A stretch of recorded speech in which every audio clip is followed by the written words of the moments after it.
Oh, yeah. I got one of my buddies here. My buddy. My favorite Jewish friend, Tarik Cohen. Come on now. What up, man? Chutzpah. Yeah, chutzpah. L'chaim. Let me just tell you, this is where, like, we hit it off last year on our podcast. Look at Peter King. He's giggling. We got him giggling about it. He's like, what the hell are these two idiots talking about? Soup down there. So I see you, right? Green Bay, opening week. Oh, yeah. You know, and I'm out there, and I don't want to annoy you. I give you a wave, but then I went out and said hi. And what'd you say to me?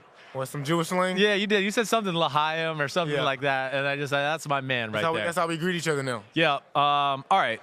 I mean, this year, what the f happened this year? I mean, like, give me your, like, Tarik Cohen scouting report of the 2019 Bears. I feel like we could never get it going. We could never get consistent with anything as far as, any phase of the game. Offensively, we never got on the ball and just got clicking the way that we were supposed to, the way that everybody thought we was. Right. I feel like that really held back the whole team. Yeah, I mean, it was like the phrase I always use is, like, I don't know what the identity of the offense was as compared to the year before. Is there any aspect of it? I mean, was it the lack of running game to help you? Was it Trubisky's health? I mean, anything there that you think contributed to it? I really just feel like, it's just the overall point of not having an identity. I feel like with the games where we tried to instill the run in the game, we did that. And then the games that it wasn't there, it just wasn't there. It was no consistency in anything that we did. We couldn't pass the ball when we needed it to. Like, it was never like, okay, they're a dominant passing team, and it was never like they're a dominant run team. So, yeah, right. We never really got rolling. There was never one thing that the defense had to go, oh, we're playing the Bears, we got to stop this. Yeah, exactly. Yeah, and I mean, was it frustrating for you in the fact that you were such a staple of the offense in 2018, and then 2019 is very spotty, right? Yeah. I know. I mean, how does that affect you as an individual player? It was very frustrating. Not having the season I thought I was gonna have. Thought I was like destined for like a crazy year. Right. And during the season it was real frustrating. I feel like it got to me a little bit mentally.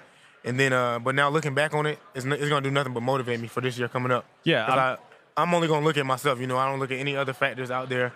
I feel like how I play is always determined by me at the end of the day. Right. So I feel like I got things to work on this offseason. Yeah. No, I know you hold yourself accountable. You do need some freaking help, though. I'll just tell you that much. I mean, I get sick of, like, all right, Trubisky, it wasn't the greatest year. I get it. Yeah. But, like, be Mitchell Trubisky's hype man. Like, what do people not know about him? What aspect of his game do you like? Like, I'm so sick of always kind of talking about him. I love his leadership, behind closed doors. He's really not going to do it for the media. Right. He's not into that. He's not into, the pregame speeches for the cameras at the beginning of the game. Right. Like, he's just not that guy. He's going to let us know how he feels behind closed doors in the locker room. And then on the field, I love the way he's just an improv player. If play breaks down, he can scramble with his legs and still use his arm, keep his eyes downfield. Yeah. For example, the 49ers game, that last drive he put together, it was just crazy, watching that happen. Right. I know. I feel like he didn't run as much. I mean, the Denver Bronco game. Yeah. I was going to say, I don't think he played the 49ers not this year. Yeah. But, I mean, I feel like he lost that a little bit this year at certain points where I wanted to always be like, run, or like run more. Like I used to see it. I mean, do you think the injury affected that? I'm not sure what it was. I think it was a little timid to run it even before the injury. But I feel like the coaches was definitely instilling that in him to get back to that. He feel like the coaches were telling him, that's what defenders are scared of the most, is your legs. Right. And when you open that up through your legs, it also helps your arm. You think the locker room still got confidence in him and everything that way? I mean, sometimes it's hard as a player because you hear the media always shitting on the guy and everything like that. You can, like, fall to that trap too. Yeah, I feel like we still have the confidence in him. Reason behind that is just the confidence he has in himself. Yeah. And his work ethic. You can see it day in, day out. He hates performing the way that he does when it's a bad game. Right. And we know that it's not always his fault. Even though he might show it on paper as his fault, we know we could have ran better routes. Yeah. He was dropping a lot of passes this year. Could have blocked better. Exactly. So it's not always his fault. Yeah. I mean, I got history with you. You're my guy. I know you, like, before we came on camera here, you're like, I've already started working out. Like, I know you're pissed. You got an edge about the way the year went. I know you do.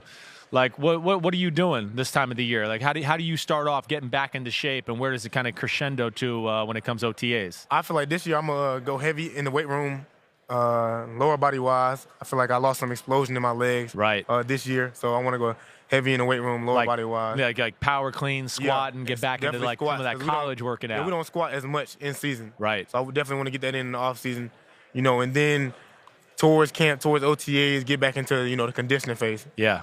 I mean, I know, some of the great running backs I was around in my career, Monday during the season, and it became a staple for me. It was squat. They would squat and move heavy weight. And like when you're a young kid, you're like, I don't want to do that. I'm beat up after the game. Yeah, exactly. But when you start to go, wait, you do have to build yourself up at some point to get back that explosiveness and strength. So you're going to try to incorporate that in the season too? Yeah, definitely. I feel like that's the best part of my game, the explosion.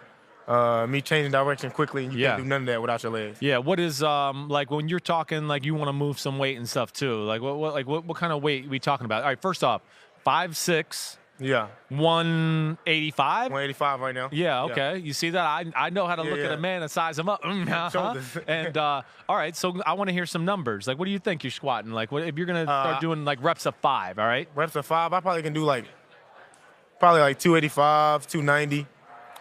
It depends on how many reps of 5 I'm doing. I might even put 305 on the bar. Right. Get 5 reps in. And you're gonna get into like doing like 1 rep, 2 rep, like that kind of thing as we go in here? I haven't looked at my weight training program that far yet, but I think because right now I just did a set of 10, 2 sets of 8, 2 sets of 6. So right now we high reps right now, but we most likely get into the single reps, double reps. Yeah. All right. I want to hear what you're plugging today. All right. Like what you here for on behalf of what? Polaris. They got a new slingshot coming out. I pulled up with one last year at the training camp. I had the 2019 version, but now the 2020 version is out, and it's no longer just a standard transmission. They're automatic now, so everybody, even for people who can't drive as well as me and drive a standard transmission, they can drive. You think you can drive well? Definitely. I'm definitely the best driver. So then they can drive now. So, be on the lookout for that. It's all new steering wheel, transmission in it, suspension system. And also, you can go to the website, Polaris.com, and enter to win one in the sweepstakes. You just type in "it's automatic" and you automatically enter. I've seen them around town where I live in like the New York area a little bit. Can somebody like me? I can fit in there. Yeah, you can fit in there. Yeah, you got an adjustable seat. You might not know how to drive one, but you can fit in there. How dare you talk to me like that on my show? How might dare not be you? a speed demon. I'm from New Jersey, man. I can drive. All right. Y'all be in traffic all the time. Yeah, we are in traffic. Yeah. Where'd you grow up? North Carolina, no traffic. No traffic, open so road. you know how to go 100 is what you're telling me. Yes, sir. All right, don't get pulled over this offseason and do something stupid. That was last year. What about Club Dub 2.0? Damn, there's Lawrence Taylor walking by us right now. Hey, what's up? Hold on, I got to say long time since I've seen you. I know. Right? You're the man. Okay. You're the man. It's great seeing you. You look great, man. Thanks a lot, LT. Thanks, man. I had to say hi. Oh, yeah. I'm good at faking it. Yeah, I'm good at it. Sorry about that. His niece actually was equipment manager at my school. Is that right? Yeah, while I was there. Yeah. LT goes, he played with my dad back in the day, and I haven't seen him in forever. And like in your eyes, just speaking to him, right? Who's the Lawrence Taylor of football right now? Khalil Mack. I knew you were going to say that. Gotta be. You damn homer. It's like the same size though. Yeah, I mean, LT big is on him. I didn't know he was that big. I seen him outside smoking a cigar. Yeah, he stays smoking a cigar. I know. He's 6'3", 250. He's like Khalil Mack. He's probably a little taller. At back, I think he's taller at backer. Club Dub 2.0. I mean, where are we going with that? I don't know. It might be less clothing. I don't know where we can go. I think that's what everybody wants to do now. You got to find something new. Yeah, we got to win consistently though, because the club does the sprinkle clubs dubs are not as hype as the consistent ones. Before you go, who's winning the Super Bowl? Give me the Super Bowl. Give me the MVP. I'm an offensive guy, so I'm definitely gonna go with the most high-powered offense. Oh, my coach came from Kansas City. No, definitely not. Not at all, because they beat us this year. So, only reason I'm going for them is because Tarik Cohen, basically, that's a close friend, and I just love the high-powered offense. Yeah, you got some Tarik Cohen qualities about you. You got to rock it up. Our name close to each other. Yeah, here it is. It is. He's not a part of the Hebrew tribe, though. Nah, he didn't get that. He is not. All right, man, you the man. Good luck this year, all right? Appreciate that. Polaris, check that out. Slingshot, Tarik Cohen. He's got a slingshot for 2 legs. He's the man. You're the man. Appreciate it, man. Yeah, anytime, buddy. Hi, I'm Mike Tirico, and thanks for watching. Make sure to hit subscribe for the latest news and highlights from NBC Sports.